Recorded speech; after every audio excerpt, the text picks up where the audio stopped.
আসসালামু আলাইকুম এভরিওয়ান, কি অবস্থা সবার? আশা করি সবাই ভালো আছেন। তো আলহামদুলিল্লাহ আমিও ভালো আছি। তো আজকের ভিডিওটা আমার ইউটিউবের প্রথম ভিডিও। আজকে থেকে আমি ইউটিউবের মধ্যে রেগুলার ভিডিও বানাবো। আমি চেষ্টা করব আপনাদেরকে গ্রামের মানুষের জীবনযাত্রাগুলো আপনাদেরকে তুলে ধরার জন্য, এবং গ্রামের মানুষরা কিভাবে কোথায় যাচ্ছে, তারা কিভাবে কাজ করে, সব কিছু দেখাবো আমার এই ইউটিউব চ্যানেলের মাধ্যমে। আমার ইউটিউব চ্যানেলের নাম হচ্ছে ভিলেজ লাইফ উইথ ফারহান। আপনারা সবাই আমাকে ইউটিউবের মধ্যে আশা করি সাপোর্ট করবেন। এবং আমি যেহেতু নতুন, আমি জানি না কতটুকু আপনাদেরকে ভিডিও উপহার দিতে পারি, কিন্তু আমি চেষ্টা করব আপনাদের জন্য রেগুলার ভিডিও দেওয়ার। তো সবাই আমাকে সাপোর্ট করবেন এবং আমার ভিডিওগুলো দেখবেন। আমি গ্রামের মানুষের তারা কিভাবে কোথায় যাচ্ছে, কি করতেছে, সব কিছু হচ্ছে এই চ্যানেলের মধ্যে আপনাদেরকে দেখাবো। তাই সবাই আমাকে সাপোর্ট করবেন। আর আজকে আমার ইউটিউবের প্রথম ভিডিও উপলক্ষে আমি আপনাদেরকে দেখাবো আমাদের এই সুন্দর গ্রামের কিছু দৃশ্য, যা দেখলে আপনাদের ভালো লাগতে পারে। তো চলুন আমরা আজকের প্রথম ভিডিও এই গ্রামের মধ্য দিয়ে শুরু করি।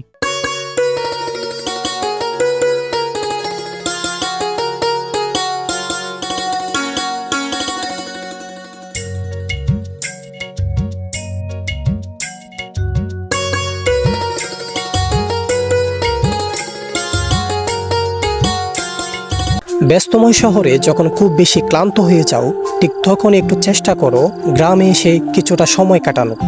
কেননা তুমি যখন শহরে থাকতে থাকতে খুব বেশি টায়ার্ড হয়ে যাও, খুব বেশি পরিশ্রম করার কারণে তুমি যখন দুর্বল হয়ে যাও, ঠিক ওই সময়ের মধ্যে চেষ্টা করে একটা দিনের জন্য, 2টা দিনের জন্য তুমি গ্রাম থেকে ঘুরে যাও।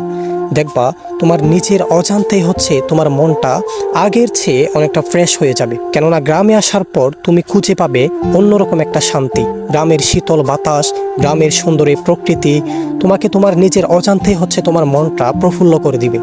এজন্য যখন খুব বেশি ক্লান্ত হয়ে যাও, খুব বেশি টায়ার্ড হয়ে যাও, যখন কোনো কারণে তোমার পার্সোনাল কোনো কারণে যখন তোমার মনটা খুব বেশি খারাপ থাকে, তখন চেষ্টা করো গ্রামে আসার। কেননা গ্রামে আসলে তোমার সকল দুঃখ, তোমার সকল বেদনা তোমার নিজের অজান্তেই ধুলোর সাথে মিশে যাবে।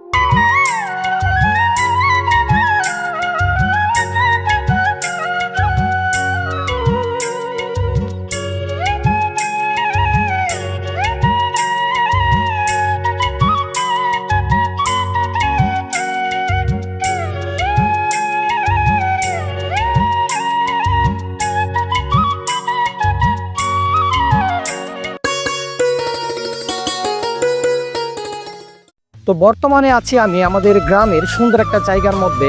আসলে আপনারা যদি এই জায়গাটার মধ্যে আসেন তাহলে বুঝতে পারবেন আসলে জায়গাটা ঠিক কতটা সুন্দর।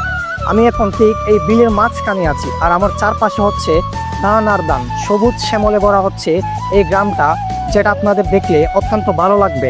তো বর্তমানে আছি আমি আমাদের এই ছোট্ট একটা গ্রামের মধ্যে, যা দেখলে আপনারা হয়তো বুঝতে পারতেছেন এখানকার সৌন্দর্য কতটুকু।